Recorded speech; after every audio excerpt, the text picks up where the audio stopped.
Hi, friends. Thanks for joining us. Do us a huge favor. Smash that subscribe button. It helps the channel grow, helps get the word out. Benny, where can they find us on social media? Yeah, you can find us at Ray Benny Sports. We're on Twitter, Facebook, Instagram, TikTok.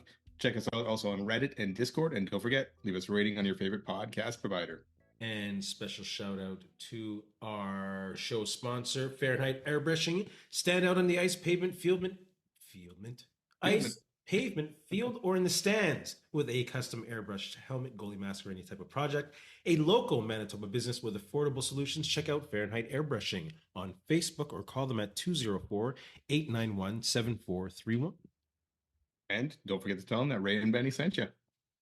Let's get right into it. Bomber blueprint, offense, defense, special teams. What do they have to do to get by the Calgary Stampeders? Let's start off with offense. You want to go first? Yeah, let's do it. Score some TDs, man. Drive that ball down the field, finish it off. Again, we saw in the first half against Ottawa, it was a field goal fest, which the Bombers started to lose and getting behind until they could start putting some TDs on the board. Calgary's offense, very good. So the Bombers are going to have to keep up with that. Calgary's defense, probably the worst in the league. They've given up the most points, even more than Ottawa, most yards as well. So they got to get at it. And Travis, what was his name? Travis Stice from, I don't know if I said that right, but Montreal put up some good yardage. So obviously Brady Oliveira's got to get more involved in this game, way more than he did against Ottawa. And they need to get this running game going this year because it seems kind of stagnant at this point. And Drew Brown, man, just protect the ball. I know he didn't end up turning it over last week, but he really put that ball into the Ottawa Redblacks' hands probably at least 3 times. And luckily they dropped all those. So just protect the ball because obviously Calgary's offense is going to score. Yeah, it's going to be a shootout. They do definitely need to get that running game going, and they definitely do need to get the play action game going. Calgary is number 3, tied 2-3 in sacks with Winnipeg, so they can get to the quarterback. And the more effective, great that Drew Brown is definitely more mobile than Zach Caleros to get out of the pocket, better thrower on the run. But the offense still has to be able to keep him upright, and that'll help if they can get the play action going, and also if they get the run game going. 2 really good running backs in this game. And like I said, I think we're in for a shoot, and the Bombers have to minimize those turnovers. Like these turnovers will be a 7, 10, 14-point turnaround, and they can't afford to do that in a game that will probably go from possession to possession, score to score. I think it'll be a high-scoring game. And like you say, Castillo. If you in that turnover battle, you're you got a greater chance of winning. But I think in this type of game, you're gonna have that chance of winning, right? Because both these offenses are going to score. I'll be quite shocked if this is a 20-17 game, right? And the Bombers are going to have to score to keep up with Calgary because they're going to put some points on the board. So, yeah, mistakes are going to be critical. And the Bombers aren't creating enough turnovers to create points off of turnovers, if that's right, the case. Exactly. That's one of the biggest things. Defense, they got to get to Vernon Davis. And like I said, they are up there. Did you say Vernon Davis? Did I? Vernon Adams. I always get these names like crazy wrong.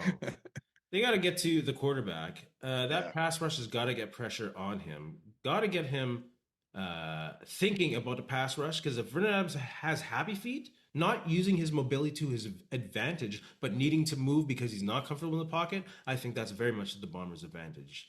When Vernon Adams can't get in the groove early, it's usually beneficial to whoever they're playing. And he played a decent game last week. It's just Montreal and Davis Alexander are too much for pretty much anyone this year. Tony Jones needs to have a big game. We talked about running backs, Mills carrying the rock. He got, 130 last week? He's definitely one of the best, arguably the best pure running back in the CFL. So they just got to bottle him up, because it'll be bad news if he goes for 130. Because that means they're getting the ball on second down conversions, which the Bombers don't do well at all. They need to be doing that better. Bombers, they only convert, they're less than 50%, like a 40-something percent. So they need to be doing that. Going back to offense, they need to convert on second downs. Yeah. Oh, for sure. But like you say, VA he's mistake-free so far this year, right? 17 touchdowns, could break that record of Doug Flutie. No interceptions so far. Now he's got Damian Alford also back. And we saw Alford start to torch the Bombers last year until I think he got hurt. or maybe he played the second game. I can't remember now, but so he's going to put up some yards. Obviously, they're without Bagleton, but in terms of passing yards, Vernon Adams not a lot. Like he's got 1,600, which is lower than a bunch of other guys. But the running game with Dietrich Mills, like you say, is pulling up any of that slack, and it's kind of giving them that balance that they're not relying on VA to try to put up 300-400 yards.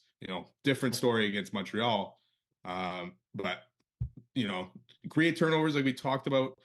Again, the Bombers gave up tons of yards last week and points to Jake Mayer, so that's going to be tough. Jake Kelly's in for Reddick Cramdy also this week. So yeah, Calgary, they got down against Montreal, but they were able to fight back in both of those games. So they definitely have the offense to keep this going, and them being down is not going to stop them from possibly coming back. So the Bombers really are going to have to have their foot on the gas the whole time, especially on defense. What special teams? What are you going to do there? Again, I don't want Sergio to kick 6 field goals again, unless they're possibly 50-yarders, but they need to put touchdowns. But Sergio's been on it. He's gotten better over the last few weeks after a bit of a shaky start.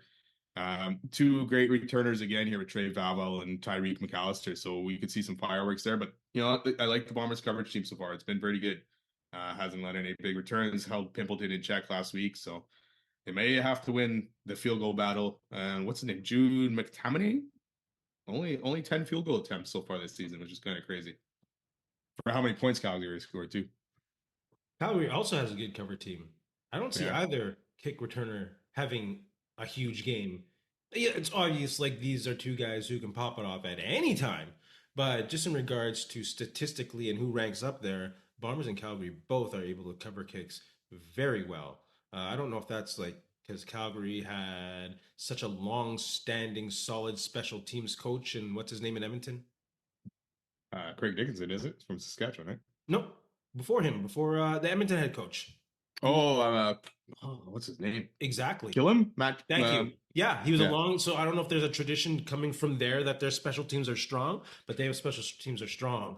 I don't see either returner. So I think Jameson Sheehan has to have an especially strong game, keeping that ball on the sideline, trying to get them inside the 10, inside the 20 if you can, inside the 20, inside the 10 if you can. But yeah, this is going to be a battle of field position. If they can make a long field for Calgary, give the Bombers a better chance on defense to stop them, obviously. For sure. Should be a good game, though. It's going to be a tight game. It's going to come down to Castillo. Castillo, you got to hit him. You got to hit him and count. Bombers really are, well, I guess they're 1-2 at home, but not technically, right? Jeez. 1 was against Toronto. At Winnipeg in Toronto. Yeah. Bomber fans, what do you think is necessary for the Bombers to do? Bomber Blueprint, put in the comment section. Don't forget, smash that subscribe button. What's one weakness on the Bombers that concerns you most? I actually mentioned this in the segment before. It's converting on second downs.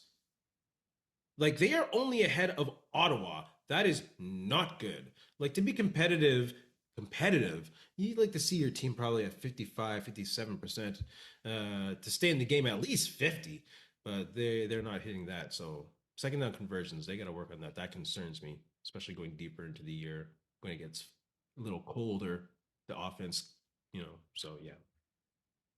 Well, yeah, so many second 10s and second and 15s even that I'm not sitting there confident that the Bombers are going to get off the field on. It's crazy to watch that because usually that's a gimme, you're done kind of, Yeah. But not this year for the Bombers, and kind of staying intact with the D and all that is the lack of turnovers. I know they had an interception last week and a stop, I guess, on third down. So, kind of good plays there, but we need more of them.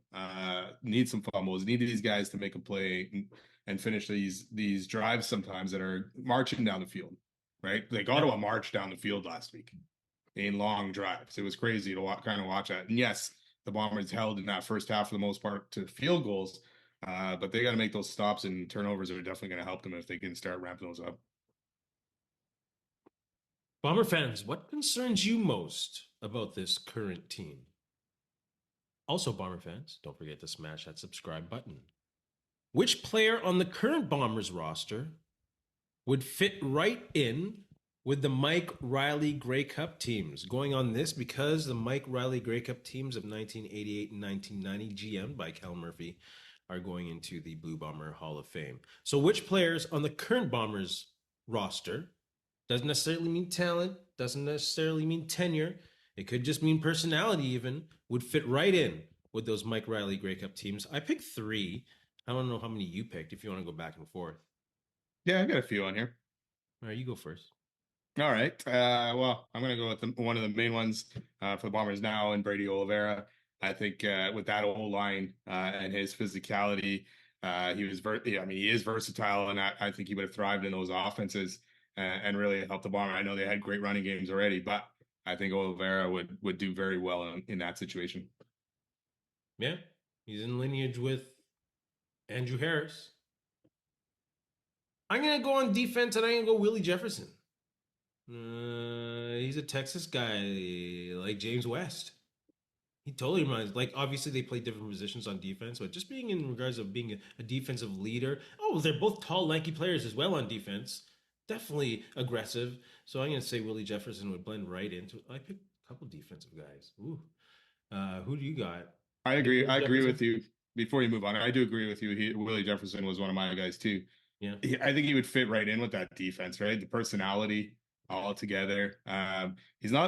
Willie's not a crazy trash talker as much as I can see out there kind of thing, but he loves being out there and, loves making those plays and just the excitement that you see out of him when he knocks the ball down even, or a sack, or just gets good pressure. Someone else does a good play. It's good to see. And I think him and James West and Tyrell Jones would freaking be fantastic out there. Crazy. That'd be crazy. Who else you got? I'm going back to offense again, and I'm just going back to another Winnipegger and going Nick Dembski. I think wide receivers did pretty good in those offenses as well with Tom Clements and was it Salisbury in '88, right? Yeah. Yeah. So some good arms there. I think Nick Dembski would have fit right in with those tough wide receivers that the Bombers had even at that time. Salisbury and Tom Burgess. Burgess, yeah. Did I say Clements? Yeah, he won one, 84. Yeah. Yeah, right. Tom Murphy, part of that team. I'm gonna go with Tony Jones. I think he'd be one of those great, intense linebackers. Like he's not a huge mouth guy like Katie Williams. He's more like you remember Paul Randolph? Yeah. Just a tackling machine. Does his Yeah. job. Once he'll show some energy once in a while, but he'll also just do his job, lunch pail it, call it a day, and get an easy 8 to 10 tackles every game. Yeah, that's so true. You have anyone else? Well, no, I gave you my 3 now. I didn't have anyone else. You have one more, don't you? I also had Nick Dembski. Oh, okay. Nice. He reminds me of like the Canadian lineage of Rick House and Gerald Wilcox, these great Canadian receivers that are great receivers beyond their passport. But it's especially special that Nick Dembski is from Winnipeg, playing in Winnipeg. Yeah, for sure. Bomber fans, which current Bombers would fit right in with the Mike Reilly Grey Cup teams? Congrats to those teams. They're going to be celebrated next game, right? Tomorrow? Yes. Against Calgary? Oh, really? Okay. I think they'll. I could be wrong.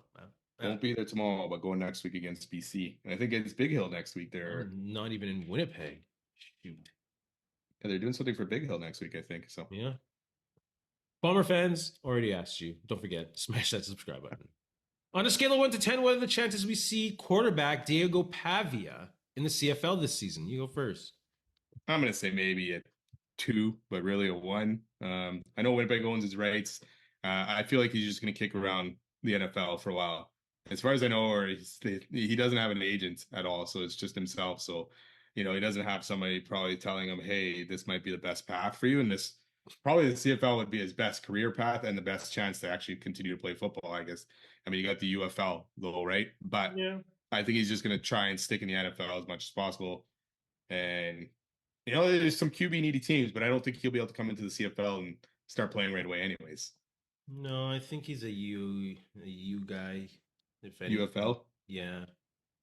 And why not? You'll still get some exposure, still get some TV time on some major TV. You'll get some tape. So if you can get in or on the field. Also a 2. Maybe next season, though. I think next season is a strong possibility. Maybe someone will make a move for him. If not, the Bombers putting him on the roster. Well, I guess, yeah, because I mean, you can kick around the NFL this year. UFL starts in the spring or whatever it is, right? Yep. So you could do that and see where that goes, kind of thing, and See if you can go drum up off of any there. NFL interest. Yeah. If not, come north. Yeah, I think it's his best chance, really. He'd do well in this league. He has a skill set. So did what's his name though, Johnny Manziel. Yeah, he didn't have the attitude though. Mm. Pavia's They're not. Pavia's a bit cocky, but at least he has that. Seems like he has that drive in there to prove people wrong. Have you seen that ESPN documentary of Johnny Manziel? Like he used to get smashed before Oh every yeah, game. It was yeah, crazy. yeah. He didn't. Yeah, he's young and immature, and he didn't care You because can't he's do that in also the had NFL. money. He Shoot. also had money, so He was like winning like that in Texas Tech, but you can't do that in the NFL.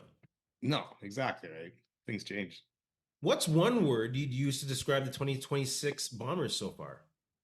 I'm going to say perplexed. I just don't know which team will show up. I don't know what they've figured out and what they've forgotten. Like even on a 3-game winning streak, I'm not confident 100% going any in on the Bombers yet. Doesn't feel like a team that's necessarily trending. So perplexed. Not necessarily in a bad way. I'm not frustrated. I just don't know. I don't know. Yeah, I'm gonna go with gritty, because Greedy. yes, gritty. What did you Gotcha. think? Is it gritty? Greedy. Like, wow. Explain that one. No, yeah, not at all. Gritty, because they have fought back in games, and they haven't quit. Now, against Ottawa, I would prefer that they beat Ottawa straight out than having to come back against Ottawa, the worst team in the league. So, the Bombers' schedule so far has kind of been in their favor. Like you say, it's a 3-game winning streak, but at the same time, it's not a confident winning streak. So, but they're fighting. The offense is fighting. The defense is making plays when they need to at the end of it, and helping them get to this 3-game winning streak. Because what was it? Comeback win against Hamilton, basically. Comeback win against Ottawa here. Now, why am I blanking who else they played? And they beat Toronto. And what was the first game? Calgary, where I know they were winning the game, but Calgary came back to score late, and the Bombers had to fight back to win. So, Yeah. it's an up and down season so far, but at least they're 4-2. Up and down. That would be a good word. Up and down. That's 2. No, 3. You can hyphenate it. You can hyphenate it. Yeah, I guess so. Up and down. Up, down, up, down. Up and down. What's one word? Bomber fans, yes. What's one word you'd use to describe the 2026 Bomber season so far? Bomber fans, please smash that subscribe button. Let's try a new segment, Overreaction or Reality. There's a QB controversy in Winnipeg. I say over. Oh, you want to go? Well, perfect. You go. Okay. All right. I say overreaction.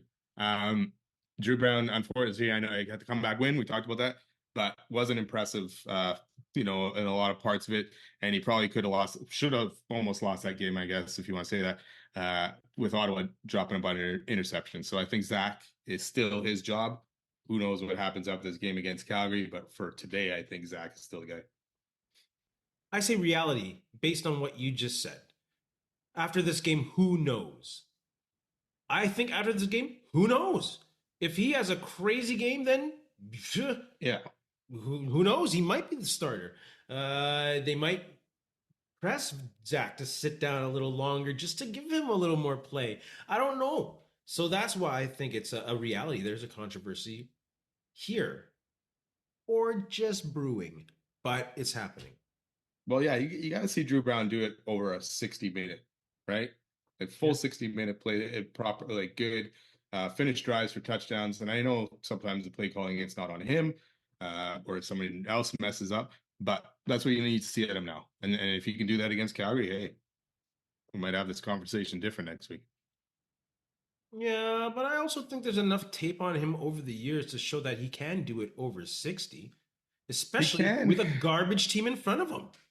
Yeah, like he's kept the Red Blacks competitive in games with a garbage roster. Like, what's that name running the Red Blacks now? He promoted himself pretty much as president. He was GM before, Burke. And he's still there. This is Burke, nonsensical. Right? Why is this guy running this franchise into the ground? It's Makes no Well, sense. now Dinwiddie's GM now, right? Too, is he not? But he is president. No, I know he's still there, but It's Dinwiddie ridiculous. has more How can you control, I not guess. cut ties with that guy when you got rid of Bobby Dice? That makes no sense. You get rid of Bobby Dice and you keep this guy around. I've been holding this in since preseason.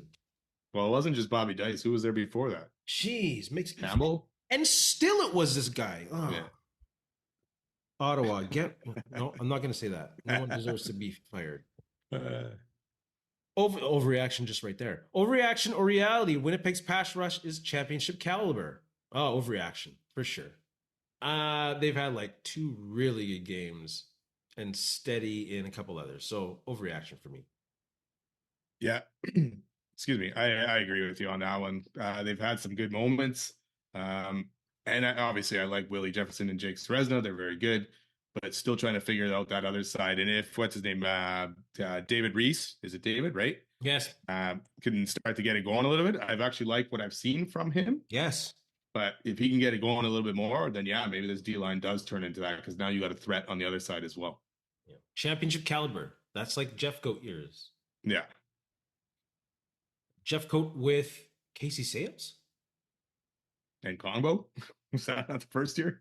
Bongo's like top 15 in sacks right now, isn't he? Is he really? I think so. Well, that's pretty good. Overreaction or reality? Yeah. Tyson Philpott will break Alan Pitt's single season receiving yards record. That's hard to say. I'm going to say it's reality. Yeah. He's on pace for more than that. And Davis Alexander's hot, and this team is really good. And he has Snead as a distraction. So on a bad day, he might, put up 80, 85? For sure. For sure, I think he'll break the record. Yeah, I agree. That's reality for sure. I'll be shocked if he doesn't. He's on pace for 2,400, over 2,400, and the guy's averaging 137, I think it was, a game. You know, like that's crazy. You know, and like you say, even if he drops off a little bit, he's still got a pretty good chance. So yeah, I definitely see him breaking that record, smashing that record if he keeps this pace. That's insane. Yeah. 2,400 yards or something like that. Yeah. 20 years ago, Milt Stegall caught a long bomb, not a long bomb, caught a decent side pass and took it 105 yards in Edmonton 20 years ago. Is that the greatest touchdown in CFL history? Oh yeah, I'm gonna say reality. You know, it won the game. It was the last play of the game. It was a game where the Bombers, I think, as far as I can remember, dominated the game, but let it slip out of their hands late. I just remember the full emotions of thinking they're going to win no problem, and then just being angry. But luckily not turning off the TV enough angry just to be able to see that play. And that's almost like you don't leave until the game's over, shake your keys kind of mentality with that one, because I was ready to go to bed. So fantastic finish, great catch. Probably a botch play by the Elks, or Elks D, I guess it was at the time, whatever. But yeah, great play. Yeah, I'm going to say yes by a little bit. I say Tony Gabriel's touchdown, because that's the one we probably see on replay the most. The most replayed Grey Cup touchdowns, Tony Gabriel's. Or actually, Tony Champion's, but they didn't win. Remember that one? Where he caught it like crazy. He had broken ribs that game anyways in 89? Yeah. That was great. Any which way, it's Milt Steagall's, because it happened with zeros on the clock. Yeah, and it shouldn't have happened. That's really crazy. Yeah. Check out the Milt Stegall interview on the Ray and Benny channel, where he explains how that went down. Check out 20 years ago, eh? 20 years ago. Are you crazy? No, we interviewed him like 2 years ago, bro. No, I'm talking about the play. Yeah, just joking. Man. See, Bomber fans, don't forget to smash that subscribe button. Overreaction or reality, I think we'll do that again. CFL talk. Let's get through this one quickly. Are you a fan of CFL's overtime format? I don't hate it. I get it, especially if it's player safety, but I'd still much rather them have to go for a touchdown from whatever, the 30 or whatever, and then force them to go for 2. I'd almost, yeah, I'm fine with it, but I feel like it could potentially go on for a while. You know, I know the one against Winnipeg and Calgary ended quick with the 2-pointers at least, but I'd almost rather, in a way, they can do whatever on the first drive, second drive, force them. They have to go for a TD. They can't settle for a field goal. I know it could still extend, but even have them then now move from the 20 and they got 3 plays and they got to go for a touchdown. That's it, right? Yeah. No field goals or something. But you know what? It worked. It made the game interesting. I just don't like that it adds. I don't know if it adds to the stats. So that kind of drives me crazy in a way. The 3 yard line, it's such a disadvantage for the defense with a 20-yard end zone. Yeah. It's like depth. Yeah, I'd rather see a real touchdown. Yeah, they just move it back or move it forward, and then something that. Yeah, move the goalpost back. No. On a scale of 1 to 10, how confident are you that the CFL reconsiders the location of the goalposts? 1 being least likely, right? Yeah. I'll give it a 2 or 3.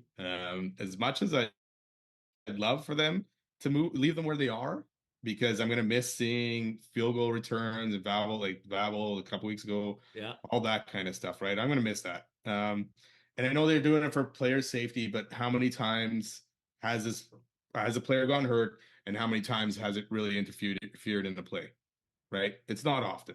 Doesn't happen that often. The West Final. Yes, that was a good one though. We all like that one, right? No, Saskatchewan. That was so loud. The boom. Still love that. Still love that. Yeah, so I don't think they're going to, but I wouldn't mind them leaving it as is. I'm gonna say 5. For some reason, I think this season is going really well, especially in regards to offense and points. Like, I think maybe 5. I'll give it a 5. I don't think this matter or whatever is dead in the water. I think if enough fans still support it, like this new game clock really makes the game flow. I don't think it's dead yet. It'll be interesting to me, those 3 rules that are coming in next year. I mean, besides the playoff one, that they don't get reviewed in a way, and maybe one of them at least changing.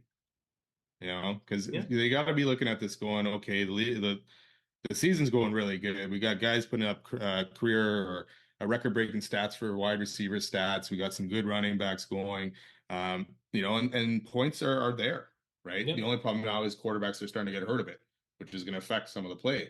Which happens every year. Exactly. But to me, it's a long season, right? And you're going to have your ups and downs. But I feel like the offenses and these games have been really good so far this year. Let's move on to sit or start or sit fantasy. Last week I had a great week. Unfortunately for Rourke. Who did I have last week? I picked Rourke and Alexander. I don't think I could have had a better week. That's probably the best week. If you look the difference between sit and start, I guarantee ain't no one gonna be that one. That's the best week ever. Well, yeah, then mine was actually the opposite because I had Oliveira, who did nothing, unfortunately. And then Lawler, who only had 2 catches, but did get a TD. Okay, so yeah, he's there. It was there, but the TD kind of kills it. Who are you starting this week? We talked about him earlier. I'm going to go with Vernon Adams because I think he's going to put up the yards and the TDs on the Bombers. Well, you think he'd have another 7 TD performance? Yeah, not that much, but at least 3. I don't want to watch that. I don't want to watch that. But he's going to throw an interception. Let's hope. Evan Home? Evan Home? Got to be Evan Home, right? He had a great game last game. Almost need Nichols to get it because Nichols has kind of been up and down so far this year. Yes. And a lot more down than usual. Thing. I'm going to start Chad Kelly against the BC Lions. Without Rourke, I think the ball will be in Chad Kelly's hands lots. And BC does not have a good defense. They tried last week. They're better. They were good last week, right? They tried. But I think Chad Kelly will spread the ball around. He'll have an opportunity to put up big numbers for fantasy-wise. I'm going to go Chad Kelly. I'm going to stay in the same game for players to sit. I still think Keon Hatcher is going to have a good game. He had a good game last game. I think James Butler's not going to have a good game. I can see them just shutting down James Butler and forcing, I can't even remember the name of their quarterback. It doesn't matter. Bryce? Yeah, sure. And Toronto will totally focus on shutting down Butler in the running game. So James Butler. Yeah, I'm gonna go with any BC wide receiver, and that includes Keon Hatcher because I think unfortunately I know Toronto's defense isn't that great, but that Bryce guy, last name is Bryce, did not look good. 4 interceptions, and I know it's tough in the CFL for backup quarterbacks because they don't get the reps and all that kind of stuff. Not a But he bad looked one. terrible. So I'm not banking on any of these receivers to set it up, go off basically this week. Watch this kid go for 500. Oh, Watch he's this definitely kid going go for because that's my 500. fan. Again, I'm going to caveat this. Don't actually listen to me. Do the opposite. Yeah, that's probably a good idea. Play all the BC Lions receivers Yeah. and Sit sit. VA. Okay, VA. There you go. CFL fans, who do you got to sit starting this week? Let's go quick and dirty predictions for games. Edmonton, Saskatchewan's about to start in 8 minutes here, right? Yeah. So we'll do our predictions, see what happens next week. Well, we usually talk amongst each other, so it doesn't matter. Edmonton, Saskatchewan, who do you got? I'm going to go with Saskatchewan in the battle of first in the West. Edmonton, to me, against BC, struggled quite a bit last week. And I think if Saskatchewan can shut down Rankin, Fajardo's really got to get it going. And I think Saskatchewan's D is too good for that. I'm going to go Edmonton purely on the fact that this is going to be a very emotional game. And I don't know if Saskatchewan's going to be in the right mindset because of what happened. Like, we're not going to go into it because all the details and we're not sure. But of what we know, it's a very divisive subject. Oh, It's yeah. not cut and dry. Multiple people died. So I think Saskatchewan might not be in the right frame of mind. So I'm going to go Edmonton on this one. Calgary, Winnipeg. In this high scoring game, I'm going to go Winnipeg at home in a close one. I'm going heavy Winnipeg this year. I don't know. Have I picked against? Yeah, I did pick against Winnipeg, Toronto, didn't I? Doesn't matter. I'm going to No. pick Winnipeg. Yes, you did. No, I can't remember now. I'm going to pick Winnipeg this week. I'll go the opposite of you then. I'm going to pick Calgary. I think Calgary, 2 good games against Montreal. I know they came back. They played probably the toughest schedule so far in the league, but I think they're going to beat the Bombers this time. If they beat the Bombers, I think that means Dedrick Mills has a huge game. Yeah. Toronto, BC. Who do you got? We talked quick conversation on this. I think we're going with the Argos on this. I know they blew it last week against Hamilton, but I feel like they'll get this one done. Yeah, I think that might refocus them and be like, what was that? I'm also going to go Toronto, and I think it might be a bad whooping. It might be a bad whooping. They never said how long Rourke is actually out for, right? I know they said weeks, not Weeks months. now. Yeah. So assuming 3 weeks at least. We'll see. That sucks. Hamilton, Montreal. In Montreal, I'm going to go Montreal. Yeah. Just because Hamilton doesn't have a quarterback. And Trey Ford. Trey Ford looked all right last week. And Montreal is very good. Maybe he'll take a step forward with Milanovic. I'm cheering for the guy to do well. For sure. I always thought. I was hoping that he'd progress as a quarterback under Milanovic, and that just did not, we'll see. Yeah. We'll see. Yeah, hopefully he gets a bit of a long leash, and, if he makes a couple mistakes against his good Al's D, that he doesn't get yanked right away. But and also Montreal, because I think it's a place. Sorry, go ahead.